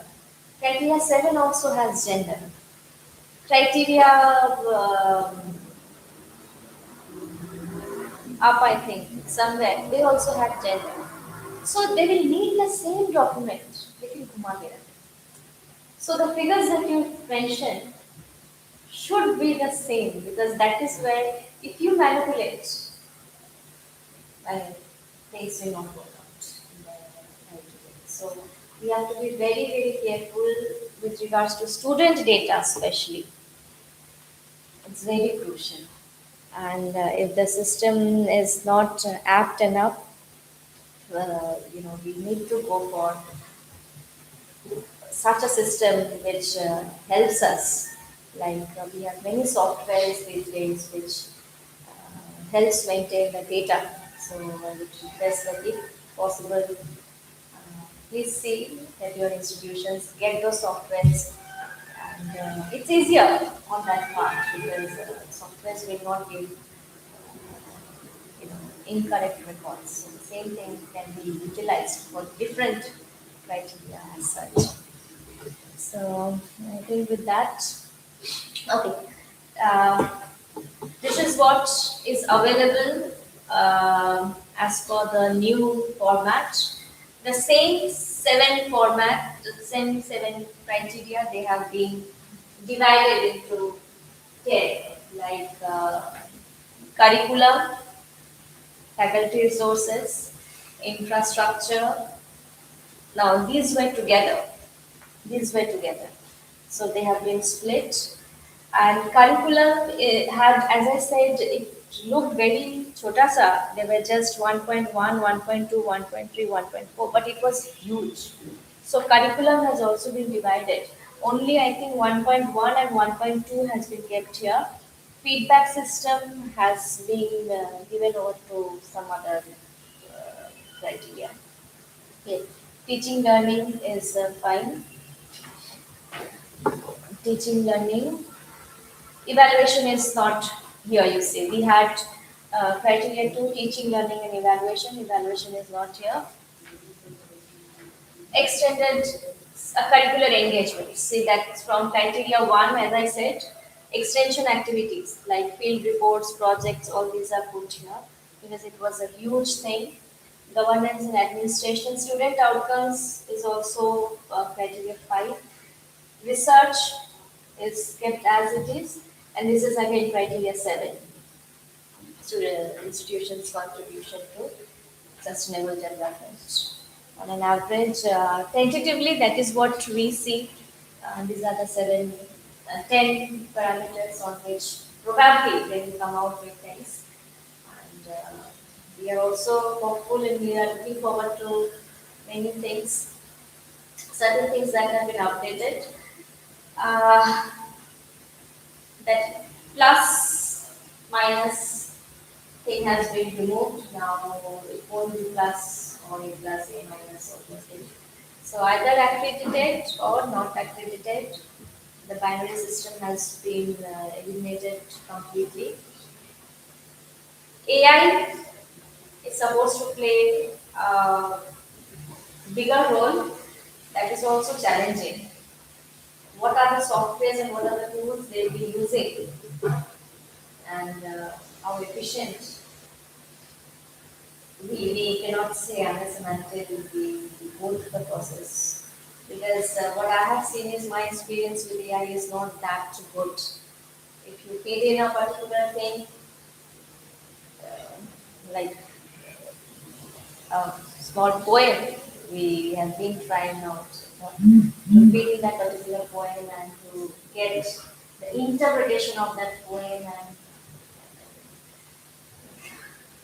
that was the worst interpretation that we fetched from all these systems. So I do not know how far AI support will actually help us, but then I'm sure if they being NAC, they will have the best to give us. Peer review evaluation seems to have been either eliminated or reduced, and I'm sure you have come across so many challenges. So maybe they might not physically come for a peer evaluation, but then it will be online evaluation. So all documents have to be submitted, they'll scrutinize, everything will remain the same. In the last cycle, like if I remember, 70% was evaluated online based on the documents that we have uploaded on the website, and only 30% was given over to the peer review members. So they had marked us out of 30, but I think that is what the scenario says for the next format in the new system. Even that 30 marks will be online. They will have a peer review, but then that will not be in the physical mode, it will be in the online mode. That is what we hear. So digital integrity, that is what we think will bring in transparencies and it might help institutions. But again, digital world is something that is, I would say, very challenging. Sometimes it is a boon, and sometimes it is, I should not say curse, but it fails. So how far will things change? How far will it be a boon? We are yet to see. But then we are hopeful things will be for the betterment of institutions, definitely, with ANP and the other things coming in the future. We are hopeful that the assessment process will be easier. Um, so we don't have to think for the accommodation and for the food and all these things running up and down. That's a hectic thing. So things will be easier. That is what we are hopeful. And yes, uh, any kind of help and support that NAC can give will always be beneficial for every institution. As I said right in the beginning, we are not being evaluated for being scrutinized. From my experience, I can definitely ensure that NAC helps us identify the gaps and it helps us in self progress. So, as an institution where we were 5 years ago, and as an institution, how much have we progressed in the next 5 years? So, that is for us to judge and realize. So, what is our next target? How much have we attained? How much have we worked for the next target? So, it's a self evaluation and self progress. It's not something which is going to be a scary thing. It's not a scary thing. So people have been very, very helpful, jovial, kind, and that is how we have experienced, and we really had a good time, at least last cycle, the last evaluation. So I'm sure any kind of helping hands that we can render to you all will be happy doing that as an institution. Thank you so much. Which is what we would like to end up this session. Now, the session is over. The audience part we will take only 3 queries because we are running out of time. And we have run by hour also. Okay. So, if any queries are there, Yeah, it took more time, I think. Yes, sir. We have already MBA accredited, National Board of Accreditation, MBA. So we have to apply for that. National Board of Accreditation. Yeah, we have already. answers from See, NAC, sir, is part of everything, but I think it's since an engineering institution, I think AICT approval is AICT approval is important. not for engineering courses, but AICT approval is mandatory for MBA colleges also. Yes. But MBA is not it is not a technical course. IITs में necessary concern, and that is just optional for them. If they want to go for that, then they can opt. And just you have any 2020 something. So any 2020 is how it is compatible with NET. Because I think how it is. What is the main purpose of NP eligibility, sir? It is to change and upgrade the education system, the existing education system. Like if you take the simplest thing, the facility given to the students, the exit and the entry facility. NAC also believes in that particular thing. If you look at the enrollment, they will say, okay, the student enrollment is there. But the entry and the exit facility also has a limitation saying that when the student is claiming to come back, whether or not the institution has seats available for the student, that is also a thing. So, because of which what is happening is there should be more number of institutions coming up. But more number of institutions coming up does not mean they should be substandard institutions. The quality has to be maintained. No matter the student, maybe the student is, a very meritorious student, but going through certain maybe financial reasons, he or she has to quit. But if he or she is not able to get himself or herself admitted in a better institution, what will be the fate of them or that? So I think for me, it's not just one part of the story that is going in hand with it. And many of the things that we see and look under NFP 2020, we are realizing, witnessing. I'm sure all these things will slowly be incorporated in these things. And next question is from teaching learning process. So, any teaching method or any methodology is defined in NET for faculties? No, sir. They will not define anything such as such, but they give you certain parameters. So then how, just like we are teacher, so how I know that I'm working as I'm best in my teaching methodology?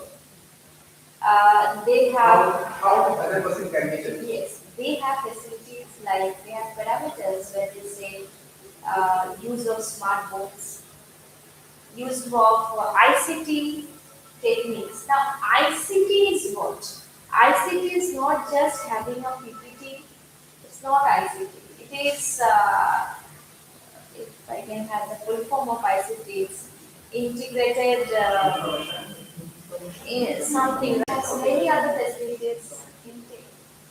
Then accessing or giving like video lectures, showing motivational, um, videos to the students. That's also part of the teaching. Taking them out for field work. I'm not saying take them out to a distant place. Not necessary. Whichever field you are from, within the campus itself, you can create an environment where the student has hands-free session, can have a theoretical experience of exactly what they have studied in the classroom. So how better can we, adapt to the changing scenario? Because as I said, the lectures that we give in the classrooms, they don't value the lectures much these days. They have everything at their fingertips. They don't even need books, textbooks. They have, they just play, maybe they have more than that. In the literature, we have novels, we have dramas. Students don't even buy books. What they tell us, we have gone through it. The moment you ask them, where is your textbook? We have the audio, we have heard the audio. That has gone up to that extent. Now, I cannot tell my student that is wrong. This is the generation. If I penalize them and I say, why did you hear the audio book and you skipped reading the book? I cannot force them to do that because it is their generation. Maybe he or she is capable enough to, grab the content better in that particular way. So, as teachers, we need to think about different strategies how we can go beyond the syllabus. Yes. That actually, I completely agree with you. But suppose that is visited, and how they can judge that you told that you are using ICT and so many modern things. But how they can judge your teaching method? How you can how they can judge your performance? I actually asked for how many hours have you received by a teacher? How many projects you have undertaken, how many projects you have released, what are the recognitions you have, whether you are engaging in any kind of professional bodies or not. It means your total. These are some guidelines, and everybody follows these guidelines. Most of the teachers follow these guidelines. So how you are the best? How your institution is best? So that is another matter. I think that measuring quality it's totally It supports group taxonomy also. That's No, it isn't defined. Whenever you use decision process, so you have to use groups. no, that is there. But why not using that one as a teacher is there? Because they categorize you according to that pattern. if you go to the parameters, sir. No, they define parameters for taking learning loss. Yeah. They define and how you will attain, how you will calculate your attainment in your particular university. No, it's No, Simple concept. Why don't you actually read that work and you see take your result work? They ask how many publications do you have in Scopus? How many publications do you have in H research? How many publications do you have got international recognition?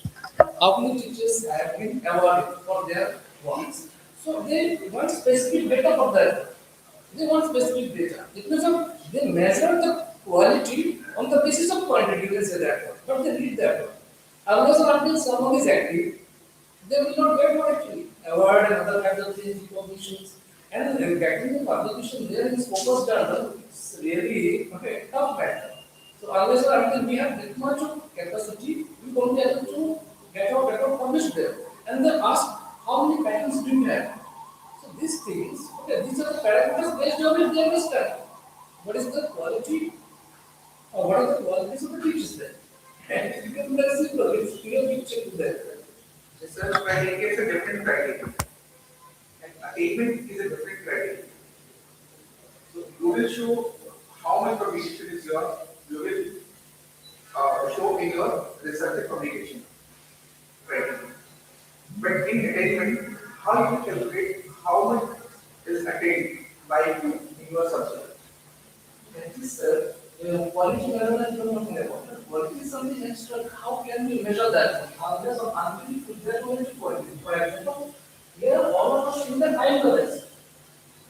Here all of us in the time the best. Then how to show someone that there is someone who might be better than us, you.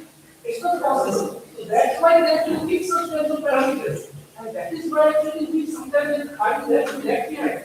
Sometimes we do not have data for that. They say, how many patterns do you have? Sometimes you have nil. Because we don't have any. I'm just asking you, what is the, how we can calculate the attainment? Just it is Very simple. It means also information how much you have contributed for the institution to generate internal revenue through projects. And if you say nil, then I think sir's question is a little different. Sir is talking about teaching methods. not exactly how much the projects I was Yeah. how much is publications. It is not related to this. I'm asking how much you have attained as a teacher from your subject which you are teaching in directions of your PhD. students' performance. So which methods? How? Just like how you can ask that, how will you attain that? Because attainment is a very difficult task, not as a easy task. Now, sir, going by my experience, I would say what NAG defined as, teaching is not the sole criteria today. Definitely. As a teacher, we need to involve the students. How? Via different methods of interaction, right?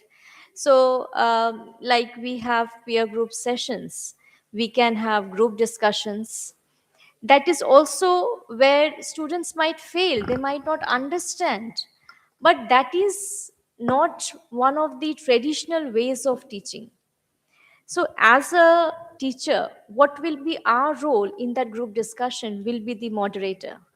how well I am moderating as a teacher. And what does a moderator do? Wherever the gaps are in the discussion, he or she fulfills that particular gap. Wherever the students, I mean, there is a conflict, we know the best method to sort it out. So, as a teacher, we can be an example to the students. That is also part of the teaching learning method. That's a strategy as to how well we are teaching. So NAC is not talking about, judging an individual teacher, but NAC is talking about the different strategies that as teachers we adopt to cater to this generation, to the needs of this generation. Just you are Please, saying it is yeah. not judging a particular teacher. Yes, it Okay. will not So judge a if they are not judging a particular teacher, so why they need feedback of a teacher? why they need to. Feedback of a teacher. Feedback of a teacher is essential because for the personal growth of the teacher. And you are saying it is not matter for neck. Feedback can be achieved from anywhere, sir. It's not with regards to, what are your gaps or where do you lack. It's not about that. Feedback also means that you have attained this much, what better you can do from So that. ma'am, just you are saying you have attained this much. Yes. So my question was this: Hmm. how I'm getting, how much I have attained. You can have a self evaluation as a teacher. Okay. And ma'am, one thing more, you told me that your students are not seeing the mails that was provided by the NEC team. Students are Your students are not seeing the males. mails Okay. related to the feedback Okay, of okay. the institution. Fine, fine. So, what have you taken any step for them that they have to see your mails? I'm not asking about those students who are ignoring the mails, but I'm asking about those students who willing to give the answers, but they are not seeing the mails regularly. The only thing that we did was we had circulated messages as much as possible throughout the campus that, you know, there are possibilities you will be receiving mails. So we had created that awareness among the student community because we had given them some 1200 mail IDs. Out of those 1200 mail IDs, how many have they reached? That is something we don't know. That's completely a secret domain. So at max what we did was we had that widespread thing told every time when we met a student community. Please keep checking your mail. In case you get something, please respond to them, because you see that's a secret thing. You send this message regularly your students after 1 week 15 days in complete of the year, we complete of the session. Yeah, we created an awareness. That is what I'm saying. We created an awareness. Okay. uh, yeah, beyond that we cannot do, then it will be a malpractice. We can give online assignments. We can give online assignments Hmm. in every week. Hmm. And it is mandatory that you have told me that we can divide it internal portions, internal marks Yeah. into different type of just Hmm. like presentations Hmm. and other things, seminars. Hmm. Hmm. Hmm. So we can also do this, that you have to submit your assignment online. Hmm. So that's why they have to check their mails every week. That's possible if you have 20 students, if you have 30 students.